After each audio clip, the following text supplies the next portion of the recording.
But now, independently, when that becomes like the most played thing on the internet, and people have no choice but to, to roll with it, record companies start to get behind it. We'll be back to people not being pigeonholed or feeling like they have to follow suit with what's going on just to get a deal. Chris, your thoughts? It's been a longer transition than most people would expect. The industry is not dying. I mean, if you look at certain aspects of it, Live Nation is having their biggest years now with the touring industry. I mean, with the 360 deals, it's obviously different for artists, labels, etc.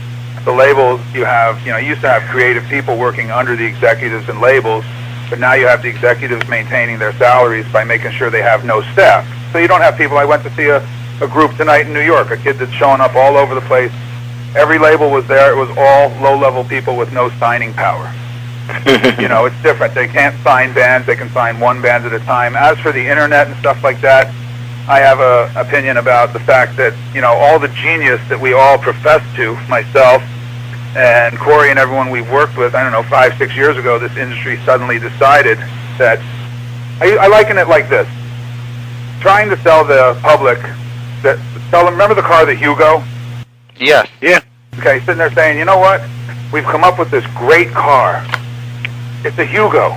And people are like, well, wait, I've heard that there's this really cool car out of Germany called the Mercedes. No, you want to have the Hugo. Well, wait, I hear BMW makes a pretty good car. I hear Chevrolet Escalade is really hot, whatever. No, you want the Hugo. The industry that we worked in that came up with all these huge artists, Michael included, the U2s, the Bruce Springsteens, the Dylans, suddenly decided that, you know what? We're going to give you Lindsay Lohan. We're going to give you Paris Hilton. We're going to give you Kelly Osbourne. And the public sat there and said, this is the best you have to offer? I'm not paying $17.99 for this. The hell with this. I'll steal one song off the internet. And the labels were slow to come to form, realizing that it was changing. And now they're getting screwed because of it. Bands are doing it independently, Chris. They're doing it differently. If you notice the live concert situation, the records that sell, if you look at the top 40 sound scan, you'll probably see 5 country artists, 5 Disney artists, 2 or 3 older artists. Live, people listen to Bruce Springsteen, U2. Why do you think, quote-unquote, country, Keith Urban is so popular? It's not that people like country, and Keith Urban is definitely not country. It's a singer-songwriter. They want to hear songs. Talking about Michael, he made songs. The bands that last for a record, they don't have songs. They don't have staying power. When you're 21 years old, I always ask people, name, and I'll answer the question, but name 5 artists under the age of 20 that were truly geniuses.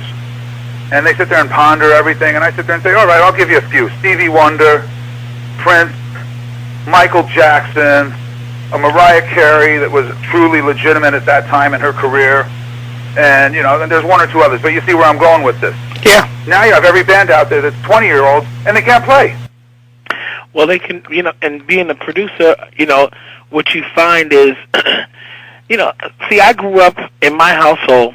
When I was a kid, the Isley Brothers would be in my living room rehearsing with my dad. My dad was a producer as well. Yeah, I know that. Yeah. So, I grew up and I couldn't wait to get in the business and kind of do it that way. And then all of a sudden I got in the business and I found that, well, Corey, that's kind of like too much. That people don't want to hear the live band thing and the live instrument thing.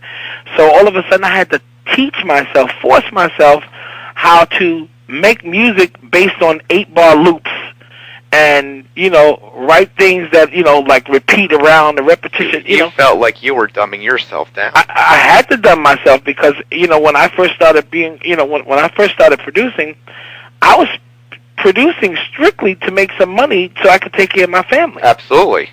So I had to follow suit. So I was never, ever, ever happy. I got very happy when I got the chance to work with a Mariah Carey or a Michael Jackson or someone like that because I knew I could be me. Yeah. But, there's been, artists that will remain nameless that it's like I've had to just sit there and just do it basically because it's for a check and not for love.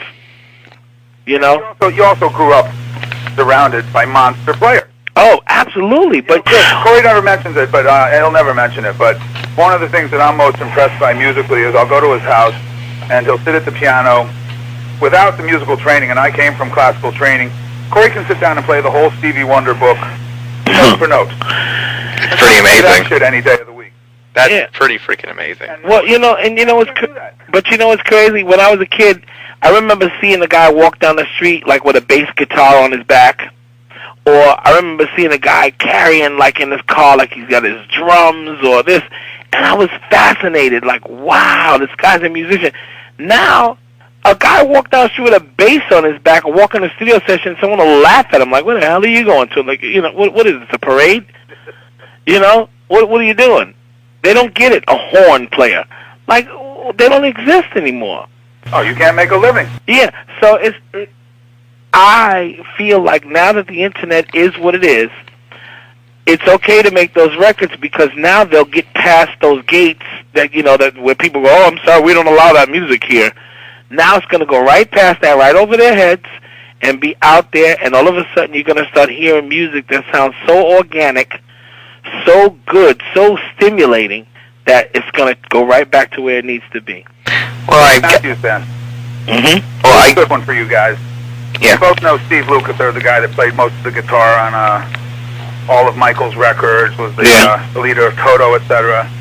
And this is not a plug, and it's going to sound like one, but it's not meant as a plug. His son is 19 years old. Now, this kid grew up in Los Angeles, 4 houses down from Eddie Van Halen. His father did every record from Boz Scaggs to Michael Jackson to Lionel Richie. I mean, you name it, his dad has played on him. This kid is the most brilliant prodigy rock and roll guitar player in the world today. He can't get arrested. I know. Can't get arrested.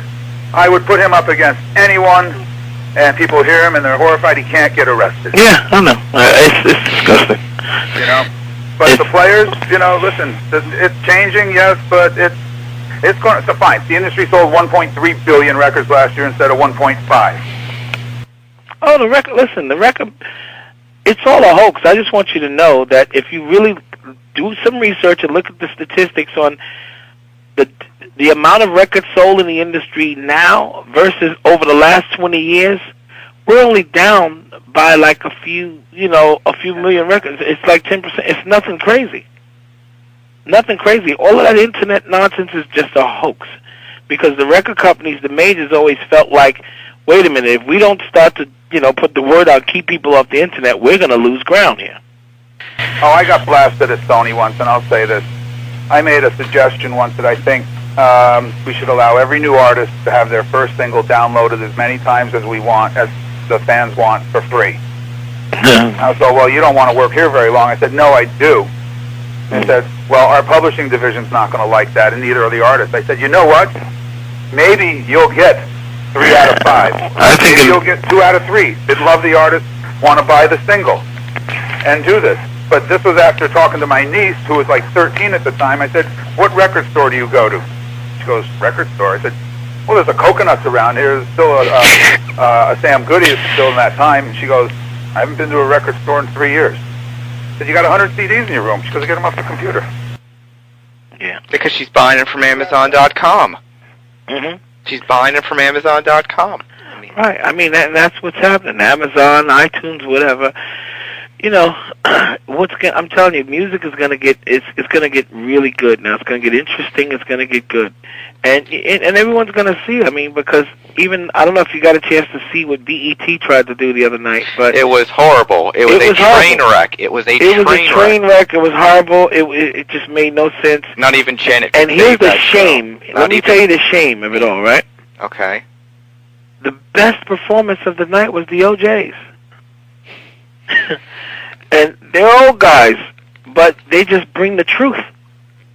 Everything else is just garbage. Well, it's kind of like, not to steal you guys away from the conversation, but it's kind of like when you talk to a Mary Wilson of the world from the Supremes, as I did recently. Yeah. It's like, those are the Supremes, those are the Beatles, those are groups that are going to be around forever. Those are people that are part of music history.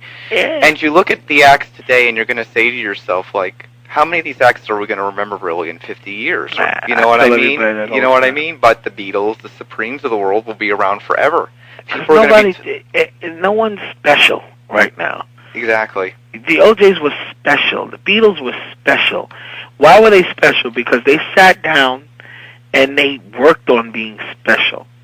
the combination of John Lennon and Paul McCartney writing, and I don't know if you ever pay attention to the fact that they always were kind of like opposite or contrary of each other. Yeah, exactly. That was the way they were, and that's what made it crazy. It was brilliant. And now everybody just wants to go make a record, collect a paycheck,